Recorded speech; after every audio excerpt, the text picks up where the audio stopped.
¿Qué tal, chicos? Soy el profesor Martín y vamos a hacer la clase que corresponde a la caída del Tahuantinsuyo el día de hoy. Vamos a empezar la clase, como siempre conmigo, dándole las gracias a Diosito. Le vamos a agradecer porque estamos vivos, porque estamos con nuestras familias, porque tenemos algo que comer. Le vamos a pedir lo mismo, que nos cuide, que cuide a nuestras familias, que cuide a nuestros papitos, que ponga siempre un plato de comida en nuestras mesas y en las mesas de las personas que más lo necesitan. Bien, chicos, primero llamada de atención, ¿no? Este último trimestre es más sencillo que el resto. Solamente estamos viendo un único tema. Al inicio veíamos dos temas: geografía, historia universal, después historia universal con economía. Ahora solamente les estoy dejando un único tema, ¿no? Visto más en profundidad. Deberían aprovecharlo para sacar excelente nota, pero no le están poniendo el empeño necesario, ¿no? Es una lástima, es el sistema, quiero creer que es el sistema y no son ustedes. Bueno, molesta un poco, ¿no? Porque no todos trabajan como trabajaban conmigo cuando estábamos en el colegio. Eso es lo que me molesta, me frustra. Bien, sigamos. Vamos a empezar la caída del Tahuantinsuyo y la consecuencia de la conquista, ¿no? Estamos haciendo, les recuerdo, vamos viendo los dos rubros. En un momento se van a tener, en la siguiente clase ya se van a juntar. Estamos viendo el desarrollo, empezamos viendo el desarrollo del Tahuantinsuyo, cómo es que llegaron a ser la civilización que fueron. Y al mismo tiempo estamos viendo otra vertiente que estaba pasando en Europa y cómo van a llegar hasta América, ¿no? Entonces, los dos caminos se van juntando y se van a juntar en un momento determinado aquí en Perú con Francisco Pizarro. Vamos a ver primero cómo es que llegan y cuáles van a ser las consecuencias de esta llegada de los españoles, el encuentro de dos mundos.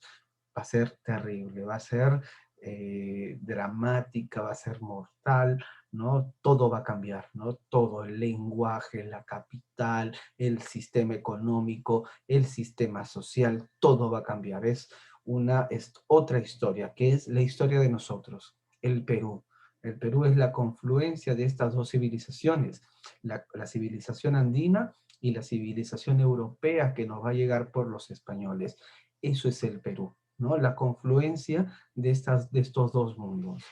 Entonces, los conquistadores van a llegar al Tahuantinsuyo en un contexto en el que la sociedad incaica estaba fragmentada, tanto por las disputas en el poder como por el descontento de los pueblos que habían sido sometidos por los incas. Nosotros lo vimos el año pasado, no lo pueden olvidar. Habíamos visto que según esta división que hacía John Rowe de intermedios y horizontes, el último intermedio era, habían tres horizontes: el temprano, el intermedio y el tardío. El tardío eran los incas, pero vamos a hacerlo así, ¿no? Intermedio, temprano, el intermedio medio y el intermedio tardío. Y entre cada uno de ellos, perdón, horizonte temprano, medio y tardío. Y entre cada uno de ellos había intermedios, intermedio temprano, intermedio tardío. Aquí están los incas, el último de los horizontes. Y aquí vas a encontrarse el último de los intermedios. En el último de los intermedios, los incas conquistan todos estos pueblos y los anexan a su territorio, ¿no? Entonces, pero estos pueblos del intermedio tardío van a estar, no van a estar muy conformes con la forma en la cual los incas gobernaban, y va a ser también una causa para la caída del Tahuantinsuyo. ¿En qué sentido? Ahora lo vamos a ver. Hoy es posible entender cómo el poderoso imperio incaico, de varios millones de habitantes y con ejércitos debidamente preparados para la guerra, fue sometido por un reducido grupo de europeos. Ciertamente hubo factores que propiciaron dicho proceso de dominación. Quiero que veamos el video antes de ver esta parte, porque hay un video que es bien interesante para entender la caída del imperio incaico. La caída del Imperio Incaico es quizá uno de los momentos más controversiales de la historia del Perú, tanto por la forma casi fantástica en la que ocurrió, como por la cronología confusa y algunas veces contradictoria de los sucesos. Acompáñanos en esta serie de videos para conocer y descubrir, de una forma diferente a como te la contaron, la historia detrás de la caída del Imperio Incaico. Episodio 1. La Guerra Civil Inca. Nuestra historia comienza en el año 1525. Por aquel entonces, el Sapa Inca del Tahuantinsuyo era Huayna Cápac, considerado oficialmente como el decimosegundo Inca y recordado principalmente por llevar al imperio incaico a su máximo esplendor, logrando expandir sus fronteras desde el sur de la actual Colombia hasta el centro del actual Chile y del Océano Pacífico hasta la cuenca del Amazonas. Huayna Cápac había dedicado los últimos años de su reinado a pacificar el borde norte del imperio cuando cayó repentinamente enfermo de viruela, una enfermedad que había sido introducida de Europa desde la llegada de los primeros exploradores de los viajes de Cristóbal Colón. Desde aquel entonces, plagas como la viruela, el sarampión, el cólera, la malaria y la fiebre amarilla habían avanzado sin cuartel por el continente americano, cobrándose la vida de una innumerable cantidad de nativos, quienes no contaban con las defensas inmunológicas para poder hacer frente a estos males. En su lecho de muerte, Huayna Cápac nombró como heredero del imperio a su hijo Ninan Cuyochi. Seguramente en este punto te estarás preguntando quién fue este Ninan Cuyochi y por qué no aparecía en tu lámina Huascarán de los 14 incas del imperio incaico. Bueno, no te sientas mal. Resulta que el reinado de Ninan Cuyochi se caracterizó por ser tan breve que cuando Huayna Cápac lo nombró heredero, este ya había muerto, también a causa de viruela. Como Ninan Cuyochi nunca llegó a ceñir la mascaipacha real en su frente, no se le considera oficialmente como un Sapa Inca. Muertos el Inca y su hijo mayor, el imperio se enfrentó a una crisis sucesoria que amenazaba la paz y la estabilidad que tanto trabajo había costado alcanzar. Verán, al igual que con las monarquías europeas, en el incanato el poder era pasado del padre al hijo. Sin embargo, si el Inca resultaba tener múltiples hijos con diferentes esposas, las costumbres incaicas no reconocían los derechos del hijo mayor. En cambio, en el imperio incaico se esperaba que ante un conflicto de sucesión fuera el hijo más listo, valiente y hábil quien terminara imponiéndose, sea por la fuerza o a través del favor y reconocimiento de la élite cusqueña. Incluso si el Inca llegaba a designar un heredero, no había garantías de una transición pacífica. Luego de la muerte de Huayna Cápac, su hijo Huáscar fue coronado en el Cusco como Sapa Inca, con el apoyo casi unánime de los señores de las principales panacas cusqueñas. Su otro hijo, Atahualpa, permanecía en Quito, que hasta ese momento había servido como capital interina del imperio durante la duración de la campaña militar que había emprendido su padre. Atahualpa y Huáscar eran medios hermanos que provenían de diferentes familias reales, y según relatan las fuentes, eran de personalidades completamente opuestas. Mientras que Atahualpa exhibía un ávido interés por los asuntos militares y se mostraba extremadamente severo, Huáscar no tenía mayor interés por la conquista militar, y aunque sería recordado por cometer actos igual de crueles a los de su hermano, al parecer lo suyo eran los excesos. Atahualpa no asistió a los ritos funerarios de Huayna Cápac ni a la coronación de Huáscar en el Cusco, seguramente consciente de que podría terminar haciéndole compañía a su padre en el otro mundo. Y aunque al parecer en un inicio Atahualpa intentó congraciarse con su hermano, el que no fuera al Cusco despertó las sospechas inmediatas de Huáscar, quien enfurecido por la ofensa decidió iniciar una campaña militar contra su hermano para consolidar su autoridad sobre el imperio de una vez por todas. Es así como daría inicio a la Guerra Civil Inca. Sin embargo, los números no estaban precisamente a favor del legítimo Inca, pues Atahualpa tenía consigo a las tropas de su padre, un ejército veterano que había pasado los últimos años en constantes enfrentamientos, dirigido además por los tres generales más experimentados del imperio, Calcuchimac, Quisquis y Rumiñahui. Huáscar no tenía nada similar, por lo que tuvo que recurrir a la leva de nativos para poder hacerse con un ejército. Aún así, Huáscar tomó la iniciativa y envió a sus tropas hacia el norte del imperio al mando de su general Atok, el Zorro, quien se batiría en combate contra las fuerzas de Atahualpa al sur de Quito. A pesar de algunas victorias iniciales menores, las fuerzas huáscaristas serían finalmente derrotadas y Atok acabaría siendo capturado, torturado y su cráneo sirviendo como copa para Atahualpa. Aprovechando el momento, los generales de Atahualpa, Quisquis y Calcuchimac comenzarían a empujar lentamente a las fuerzas de Huáscar hasta llegar a las afueras mismas del Cusco. El incontenible avance de los ejércitos de Atahualpa y los constantes reveses militares sufridos por los generales de Huáscar hicieron que el Inca tomara finalmente la decisión de liderar personalmente a sus tropas, reunidas de todos los extremos del Tahuantinsuyo. La batalla decisiva se libraría al sur del Cusco, en Huanacopampa, ubicada en la actual Apurímac.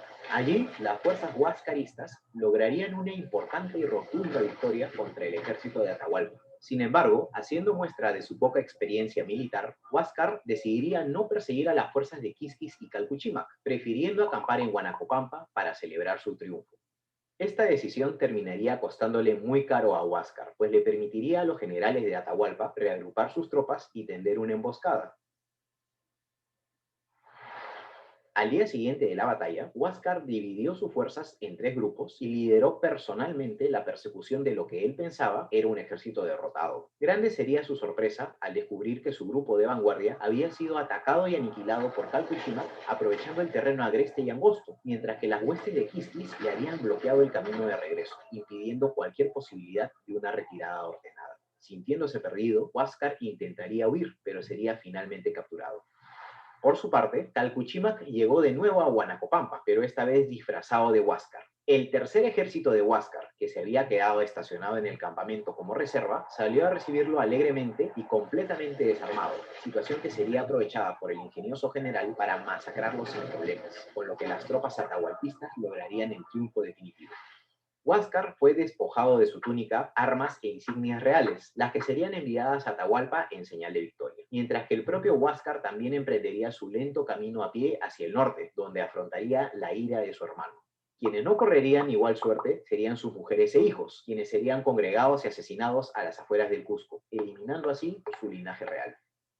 Habían pasado 4 años desde el inicio de la Guerra Civil Inca y anticipando su victoria, Atahualpa viajó de Quito a Cajamarca para esperar las noticias del ataque decisivo de sus tropas sobre la capital. Al mismo tiempo, sus chasquis le llevaban los primeros reportes de un suceso que despertaría su curiosidad. Según sus mensajeros, extraños forasteros de rostro barbudo habían llegado a la costa norte del imperio en inmensas casas flotantes. Estos personajes iban montados en grandes bestias nunca antes vistas y usaban varas con el poder de generar truenos y nubes de humo. Según sus informes, los forasteros que habían llegado a Tumbes se abrían paso saqueando, torturando y matando a los jefes locales. Sin embargo, lejos de obstruirles el paso, Atahualpa les permitió avanzar, probablemente consumido por la curiosidad y el deseo de conocer la procedencia de estos personajes y muy seguro de la aplastante superioridad numérica de sus tropas, sin saber que esa decisión terminaría por sellar su destino y el de todo su pueblo. Bien, Acompáñanos. hasta aquí el video está muy bien hecho, los datos son históricos reales y me parece interesante la forma en la que los narran, ¿no? Las causas de la caída del Tahuantinsuyo. Entonces, ¿cuáles serán? Vamos a estudiar, ¿no? 5 causas. La primera, la fragmentación étnica y política del Tahuantinsuyo. La división entre los incas y los pueblos que habían dominado fuertemente para el avance de los españoles en su empresa de conquista, ¿no? Eh, lo que les decía, ¿no? El Tahuantinsuyo estaba formado por una serie de pueblos que habían sido los que habíamos nosotros conocidos el año pasado al terminar primero de secundaria, cuando veíamos los que se encontraban en el intermedio tardío. Estos pueblos van a ser conquistados por los incas, pero estaban fragmentados, no se sentían representados por el Inca, habían sido conquistados a punta de guerras, o al mismo tiempo se sentían relegados del poder. Segundo, el conflicto entre Huáscar y Atahualpa, lo que vimos en el video, la guerra civil. Tras la muerte de Huayna Cápac, el padre de ellos dos, sus dos hijos se van a enfrascar en una pugna por el control del Tahuantinsuyo, que es el que acabamos de ver en el video. A ello se va a sumar el descontento de muchas poblaciones sometidas al dominio cusqueño, a las que se van a aliar a los conquistadores y lucharon con ellos frente a los ejércitos incaicos. ¿Se dan cuenta? Los mismos indígenas se alían con quienes van a ser sus opresores. Siguiente, las alianzas de los españoles. Utilizando una política ambigua, los españoles lograron aliados como los pueblos contrarios a los incas, a la vez que obtenían confianza de una parte de la nobleza inca, ¿no? Este sistema de alianzas que van a establecer los incas va a ser otra de las causas que va a determinar la caída del Tahuantinsuyo. La superioridad tecnológica. ¿A qué se denomina esto? A los que van a traer los españoles. ¿Qué trajeron? Armas de hierro, armas de fuego, que fueron decisivos para imponerse sobre los indígenas, y las enfermedades, que va a ser el principal componente para entender las diezmadas fuerzas del Tahuantinsuyo. Las enfermedades que llegaron a América con los conquistadores europeos van a debilitar a la población nativa. en el Tahuantinsuyo. Sus efectos se sintieron incluso antes que los conquistadores vinieran a esta parte del continente, ¿no? No habían llegado los españoles a América, al Perú, perdón, y ya había llegado la viruela y matado a Ninan Cuyushi y a Huayna Cápac, ¿no? Huayna Cápac, el último de los incas, y a su sucesor. ¿Se imaginen si no hubiese muerto Ninan Cuyushi? Otra sería la historia que estaríamos contando ahora. Por eso, cuando Pizarro llegó, las enfermedades ya tenían varios años diezmando a la población andina. La viruela del Tahuantinsuyo. La viruela, miren, la viruela fue la enfermedad que más muerte causó en América tras la llegada de los conquistadores. Ni siquiera las armas de fuego lograron eliminar a los indígenas por miles en cuantos años. Posiblemente el Inca Huayna Cápac haya muerto a causa de esta terrible enfermedad de la viruela. Se presume que a mediados de 1528 la viruela ya había entrado por el norte de nuestro país procedente de Centroamérica, lugar a donde los españoles llegaron primero. El contagio se daba por vía respiratoria o por contacto directo con la persona infectada. Es muy infecciosa la viruela, mucho más que el coronavirus. Los síntomas solían presentarse 2 semanas después del contagio, periodo de incubación del virus. Luego de ese tiempo, la persona infectada presentaba fiebre alta durante varios días y luego erupciones en la piel y en la boca, los cuales eran muy contagiosas. La mortalidad de esta enfermedad era alta en Europa y en el Tahuantinsuyo diezmó a los indígenas, ¿no? Entonces, cuando se dice, cuando escuchan ustedes que el coronavirus es lo peor que le ha pasado a este país, hay que dudarlo, ¿no? Porque miren, cómo la viruela de verdad a este país la diezmó, o a estas tierras la diezmó mucho antes que llegara el coronavirus, ¿no? Las consecuencias, estas son las causas, entonces, fragmentación étnica y política, la guerra civil, la estrategia de alianza de los españoles, las armas que traían y las enfermedades que venían encubiertas, ¿no? ¿Y cuáles van a ser las consecuencias? Los primeros contactos entre españoles y los indígenas fueron difíciles debido a la incapacidad de cada grupo para entender las costumbres del otro. Este encuentro entre dos mundos tan distintos tuvo consecuencias políticas, económicas y sociales. Las políticas, vamos a ver dos de cada, al final las tres van a ser las sociales, pero vamos a ir viendo una por una. Primero las políticas, cambio de gobernante, todo lo que les decía, ¿no? Durante la época, en la transición del mundo incaico al mundo español, o mejor dicho, de la regencia incaica a la regencia española, van a pasar de todo, va a cambiar en este territorio. Los gobernantes, los pobladores de Tahuantinsuyo ahora estaban sometidos al mandato del rey de España, ya no del Inca. En un principio se dejó de gobernar la nobleza incaica, pero bajo las indicaciones y deseos de los conquistadores, ¿no? En un principio se dejó gobernar a la nobleza incaica, pero bajo claro, era un gobierno títere, ¿no? Vamos a ver cuando veamos a los incas del Vilcabamba, Bamanco Inca, ellos. Pérdida en la redistribución entre las autoridades y la población. Habíamos dicho que se basaba su sistema en dos principios, el de la redistribución y de la reciprocidad. ¿No es así?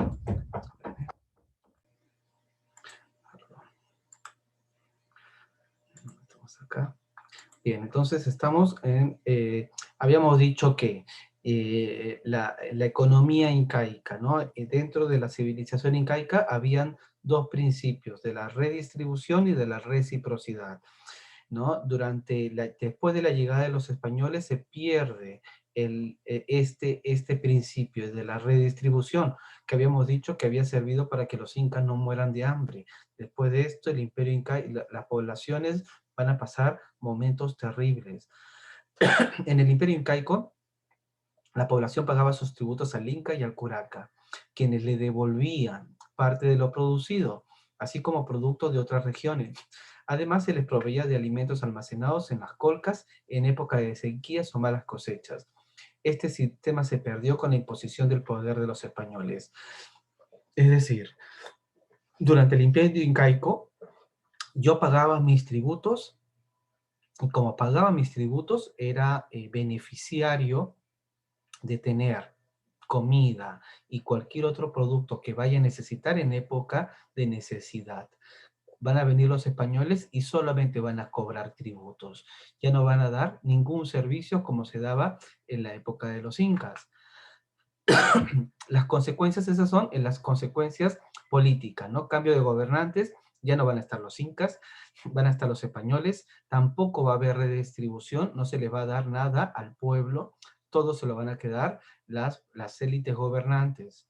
En cambio, las consecuencias económicas también, porque habíamos dicho que los incas ni siquiera tenían moneda, ¿no? Entonces, cambio de los tributos. Ahora estos se pagaban en moneda, porque los incas habían traído, los españoles habían traído moneda. La población estaba obligada a seguir pagando los tributos, aun cuando se presentaran sequías o malas cosechas. Esto no pasaba durante la época de los incas. Instauración de la mitad española. El trabajo indígena en favor de los conquistadores era obligatorio, a pesar de que no se les brindaban las condiciones adecuadas para realizar sus labores en los campos de cultivos o en las minas. Se les explotaban para que produzcan más y obtener mayores riquezas, ¿no? Durante la época de los incas también hubo la mita, ¿no? En la cual estaban obligados a trabajar. El problema es la redistribución. Perdón. Las consecuencias sociales. En las sociales van a estar las reducciones. A los incas, a los indígenas se les va a obligar a vivir en lugares todos juntos, ¿no? Ya no estaban dispersos. Se crearon pueblos donde se agrupaba a la población indígena para administrarla mejor. República de Indios se le va a llamar. Estos pueblos siempre estaban ubicados en lugares accesibles para los españoles. No se tomó en cuenta que el estilo de vida de los indígenas estaba caracterizado por ubicarse en las partes altas de los Andes y migrar estacionalmente de un lugar a otro para aprovechar los recursos de los diferentes pisos ecológicos, ¿no? Estaban instaurando una nueva forma de vivir, ¿no? Estas reducciones, que son estos pueblos, se le va a llamar República de Indígenas, solamente vivían los indígenas. ¿Quién los veía? Era el curaca, que es lo único que se va a mantener. Otra consecuencia social va a ser la religión, ¿no? Los incas creían, ya hemos visto su cosmovisión, una clase entera su cosmovisión y una clase entera para sus dioses. Los españoles tenían la religión que ahora nosotros poseemos, el cristianismo, el catolicismo. Se van a sustituir a los dioses andinos por el dios del cristianismo. Se van a identificar templos católicos sobre aquellos que estaban dedicados a las deidades de Tahuantinsuyos, ¿no? Entonces van a venir los españoles y van a decir, mi Dios está sobre tu Dios. Y encima de las iglesias, de los templos, de los incas, de los andinos, se va a erigir el nuevo Dios que va a llegar, el Dios cristiano. Además, se inició un proceso de extirpación de idolatrías para asegurarse que los indígenas no siguieran adorando sus antiguas divinidades. A consecuencia de ello va a surgir un sincretismo religioso, que es que se va a disfrazar un dios encima del otro. El año pasado cuando fuimos a Pachacamac, ¿recuerda? La señorita que hacía el recorrido, la guía turística, nos decía que había un dios que había reemplazado al dios Pachacamac. Eso es sincretismo religioso. Se van a combinar los dioses, no es que desaparezca.